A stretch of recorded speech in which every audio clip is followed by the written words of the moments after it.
हर हर महादेव मित्रों, श्री शिवाय नमस्तुभ्यम। श्रावण मास भगवान भोलेनाथ को अत्यंत प्रिय है। सावन मास में पड़ने वाले प्रदोष व्रत का हमारे शास्त्रों में विशेष महत्व बताया गया है, क्योंकि यह व्रत करने मात्र से मनुष्य को भगवान भोलेनाथ और माँ पार्वती दोनों की ही कृपा प्राप्त होती है।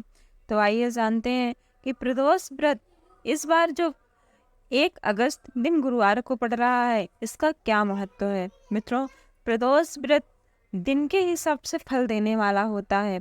यदि प्रदोष सोमवार के दिन पड़े तो सोम प्रदोष, मंगलवार के दिन पड़े तो भौम प्रदोष, और इस बार यह प्रदोष गुरुवार को पड़ रहा है तो गुरु प्रदोष।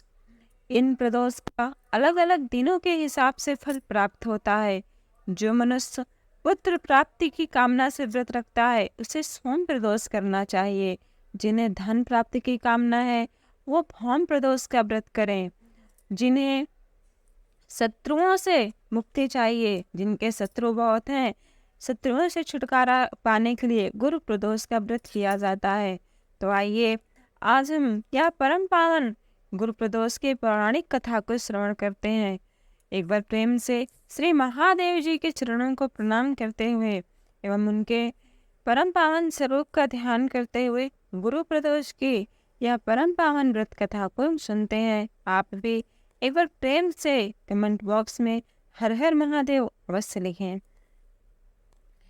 एक बार श्री सूत जी अपने 88,000 शिष्यों के साथ बैठकर सत्संग कर रहे थे। उसी समय सौनकादि 88,000 शिष्यों ने श्री सूत जी महाराज से पूछा कि हे प्रभु, कलयुग में कोई ऐसा उपाय बताइए जो मनुष्य थोड़ा सा श्रम करने पर अधिक फल प्राप्त कर सके।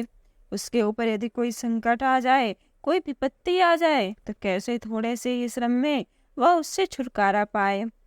उनके इस प्रकार के प्रश्नों को सुनकर श्री सूत जी महाराज अत्यंत प्रसन्न हुए और उन्होंने कहा कि हे ऋषियों, तुमने आज जगत के कल्याण के लिए अत्यंत उत्तम प्रश्न कहा है। अब मैं तुम्हें प्राणी मात्र के कल्याण के लिए सर्वश्रेष्ठ साधन बतलाता हूँ, तुम ध्यान पूर्वक सुनो। जो मनुष्य प्रदोष का व्रत करेगा उसके जीवन में आ रही समस्त प्रकार की बाधाओं को भगवान भूत भावन भोलेनाथ अवश्य ही दूर करेंगे।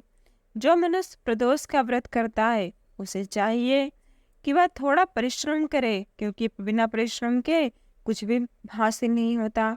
वह प्रदोष व्रत के नियमानुसार ब्रह्म मुहूर्त में उठकर स्नान आदि से निवृत्त हो भगवान भोलेनाथ का पूजन करे और भगवान भोलेनाथ के समक्ष प्रदोष व्रत रखने का संकल्प करे। सारा दिन मन में ओम नमः शिवाय का रट करते रहें। झूठ न बोलें, असत्य भाषण न करें, न किसी की चुगली करें और न ही किसी की निंदा करें।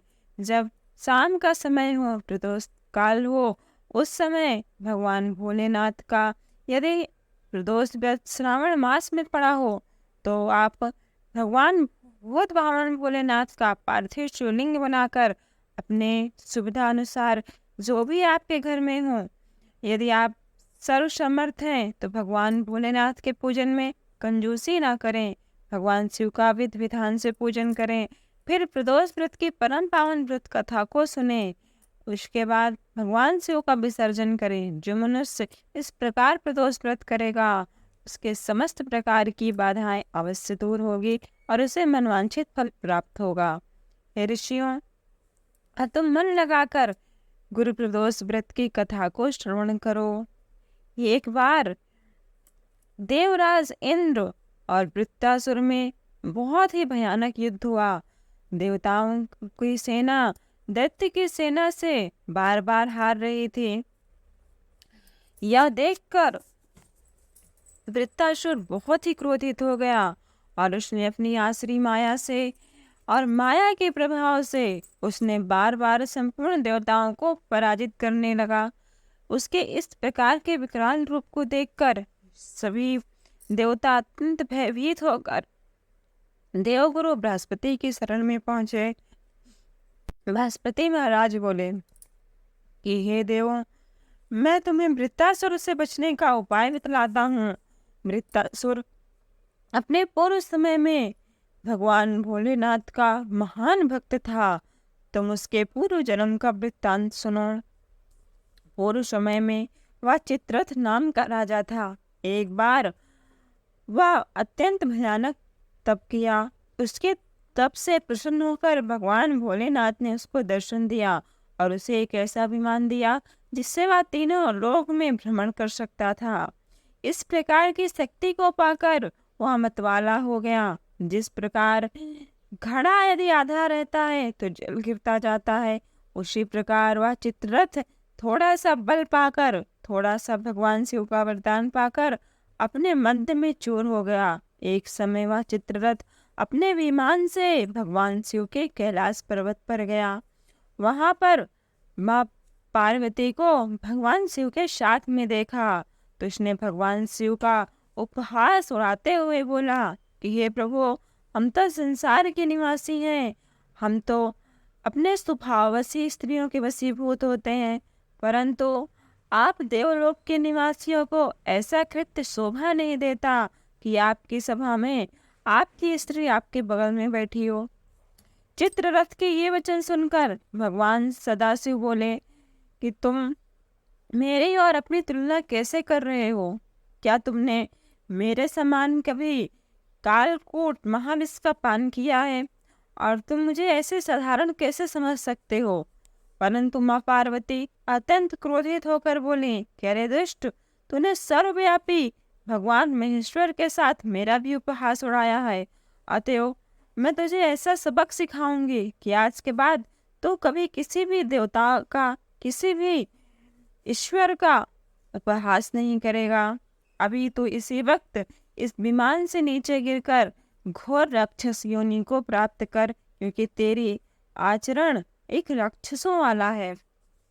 जगदम्बा भवानी के अभिशाप से चित्ररथ तुरंत ही राक्षस योनि को प्राप्त हो गया।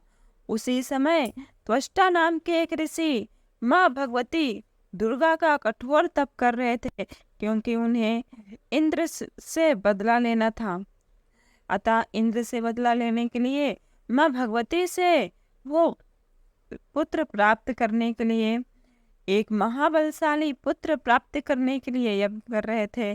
पर उसी समय माँ भगवती के संकेत से वृत्रासुर त्वष्टा ऋषि का पुत्र बनकर उत्पन्न हुआ और उसे बालकाल से ही अपने पूर्व जन्म के अनुसार भगवान शिव में भक्ति रही। अतः हे इंद्र, तुम बृहस्पति प्रदोष व्रत करके भगवान शंकर को सर्वप्रथम प्रसन्न करो।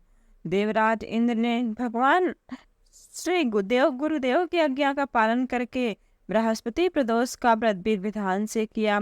इस प्रदोष व्रत से भगवान महादेव अत्यंत प्रसन्न हुए और उनके साथ माँ भगवती ने भी वृत्तासुर पर विजय प्राप्त करा दी और पूरे देवलोक में सुख शांति छा गई।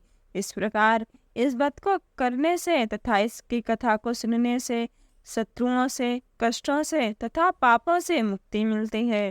तो एक बार प्रेम से बोलिए हर हर महादेव। मित्रों, यदि ये वीडियो आपको अच्छी लगी हो तो वीडियो को एक लाइक अवश्य करें और ऐसी कथाओं के लिए हमारे चैनल को सब्सक्राइब कर बेल आइकॉन प्रेस करना ना भूलें। हर हर महादेव।